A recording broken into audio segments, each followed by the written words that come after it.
नमस्कार दोस्तों, स्वागत है मेरे यूट्यूब चैनल पे।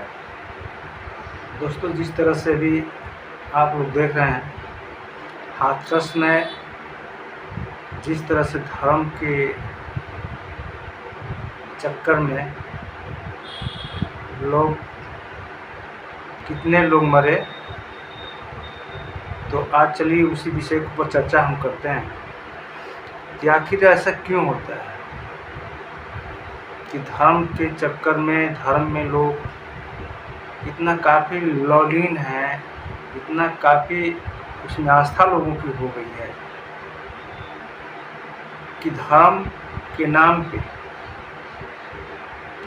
हत्या कर देना, धर्म के नाम पे किसी का गला काट देना, ये आप लोग तमाम चीज़ें अपने देश में होते हुए देख रहे हैं।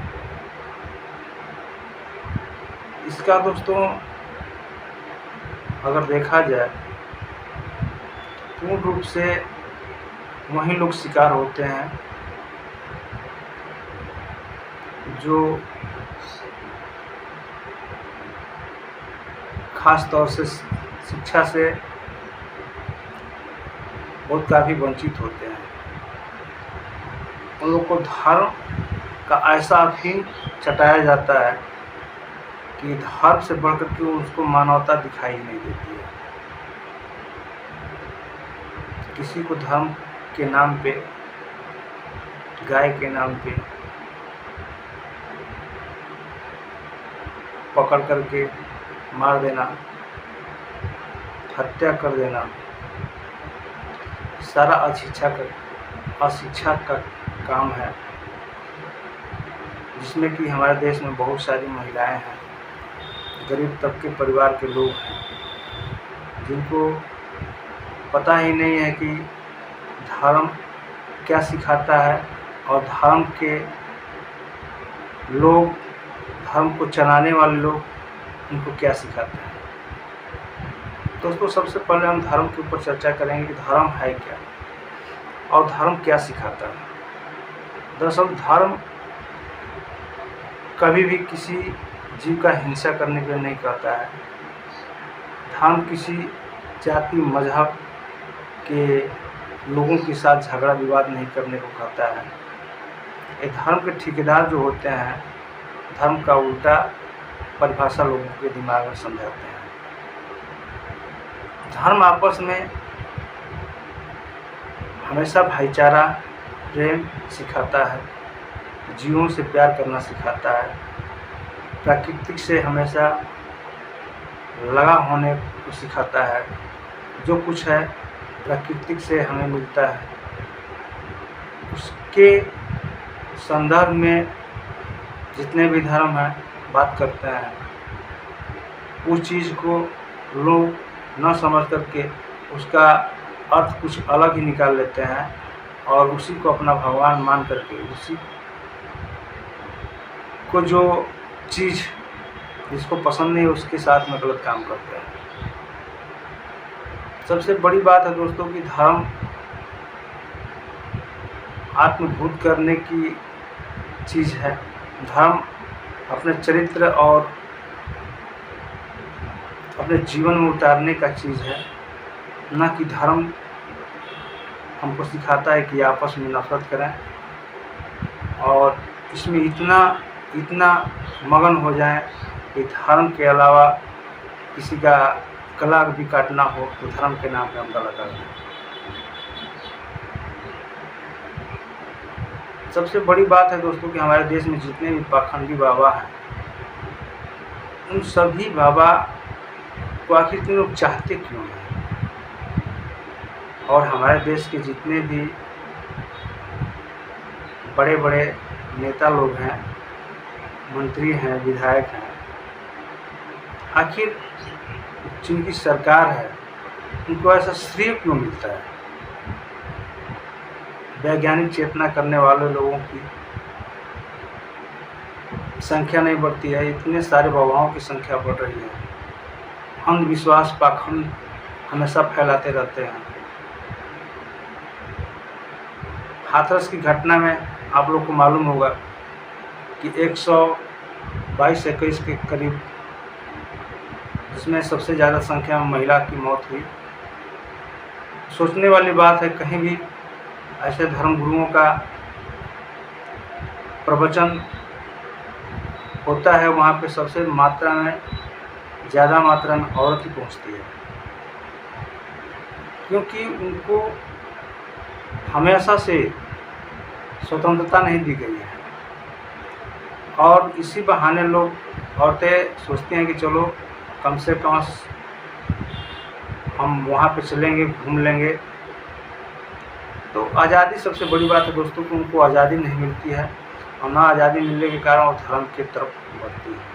और धर्म गुरुओं जो हैं उनको अंधविश्वास और पाखंड में फंसाते हैं। शिक्षा से सबसे बड़ी बात है कि शिक्षाओं से गरीब महिलाएं बहुत दूर हैं, जिसके चलते धर्म में सबसे ज़्यादा विश्वास रखते हैं। तो सबसे बड़ी बात है दोस्तों कि जहाँ शिक्षा नहीं रहेगा, ऐसे अंधविश्वास और पाखंडी बाबाओं के चक्कर में लोग अपनी जान को गंवाते रहेंगे। सबसे ज़रूरी बात है, अगर इस देश को तरक्की पे ले जाना है तो सबसे ज़्यादा महिलाओं को शिक्षित करना होगा, क्योंकि पाखंड और अंधविश्वास का सबसे बड़ा जड़ महिलाएं होती हैं। अगर महिलाएं पढ़ लिख गई, इस बात को समझ गई, तो अंधविश्वास पाखंड में वो नहीं जा सकते हैं, बात को समझ जाएंगे। सबसे बड़ी बात है दोस्तों कि मेरा कहने का मतलब है कि इन बाबाओं को रोका क्यों नहीं जाता है, जो अपने आप को परमात्मा समझते हैं। दरअसल बात दोस्तों है कि जितने भी ऐसे पाखंडी ढोंगी बाबा होते हैं, उनका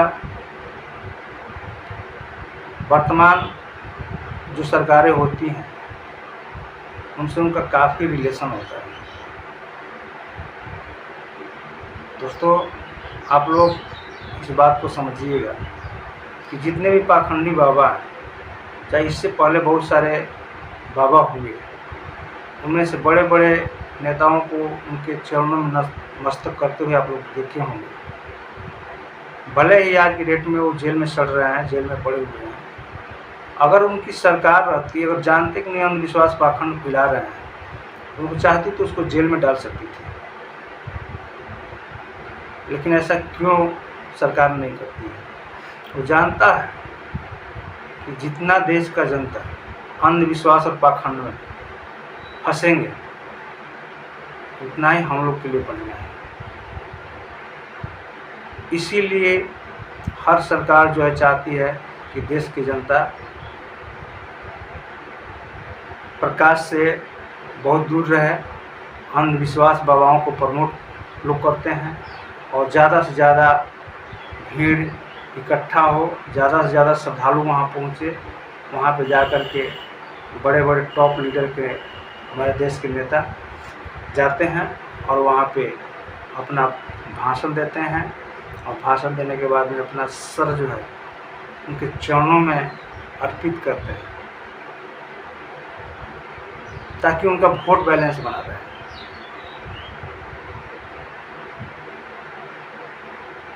दोस्तों मैं चाहूँगा कि कम से कम जितने भी महिलाएं हैं उनको आप जागरूक करें कि कहीं कुछ नहीं है इन सब ढोंग पाखंड में। जो भी सत्य है वो विज्ञान है, और विज्ञान और साइंस से बढ़कर के कुछ नहीं है। इन बाबाओं की क्या औकात जो चमत्कार दिखाएंगे। जो कुछ मिला है वैज्ञानिकों से मिला है, साइंस से मिला है। तो ऐसे ढोंगी पाखंडी बाबाओं के चक्कर में आप लोग न पड़ें और भरसक प्रयास करें कि साइंटिफिक बातें सुने, और कुछ करने से पहले सोचे समझे विचारें। और वैसे भीड़ भाड़ स्थानों पे जाने की कोई ज़रूरत नहीं है, जहाँ पे आपको जीवन जीने का कला और तरीका बताने के नाम पे आपकी ज़िंदगी के साथ खिलवाड़ किया जाता है। दोस्तों, अगर इस देश की जनता अगर ना समझे तो इस देश की सरकार और इस देश के राजनेता कभी नहीं चाहेंगे कि आप साइंटिफिक बात, साइंस के विचारों पे, जो सत्य है उसको अपनाना चाहिए, जो सत्य नहीं है उसको अपनाना नहीं चाहिए। कोई बाबा अपने आप को ईश्वर का दर्जा देता है। बताओ कि धूल, बाबाओं की धूल के चरणों को अपने माथे से लगाने के लिए 120 की जान चली जाती है, जिसमें सबसे ज़्यादा महिलाएं जाती हैं। दोस्तों, इसलिए मैं कहना चाहूँगा इस वीडियो को ज़्यादा से ज़्यादा शेयर करें और अपने घर की हर महिलाओं को जागरूक करें, बताएं। जिनके घर में पढ़े लिखे लोग हैं, कम से कम अपनी महिलाओं को समझाएं। ये सब ढोंग पाखंड में कुछ नहीं रखा है। जो भी है, आप अपने घर पे रहें और ईश्वर कहीं नहीं है, ईश्वर को खोजने की कहीं ज़रूरत नहीं है। जो कुछ है आपके अंदर है, बस जीने की कला सीखना है। तो बहुत सारे ऐसे धर्म गुरु हैं जो कि अंधविश्वास पाखंड को नहीं मानते हैं और सही मार्गदर्शन देते हैं। उनकी बातों को हमें सुनना चाहिए। इसी के साथ में मैं मिलूँगा फिर आप लोग से एक नेक्स्ट वीडियो में। तब तक के लिए नमस्कार।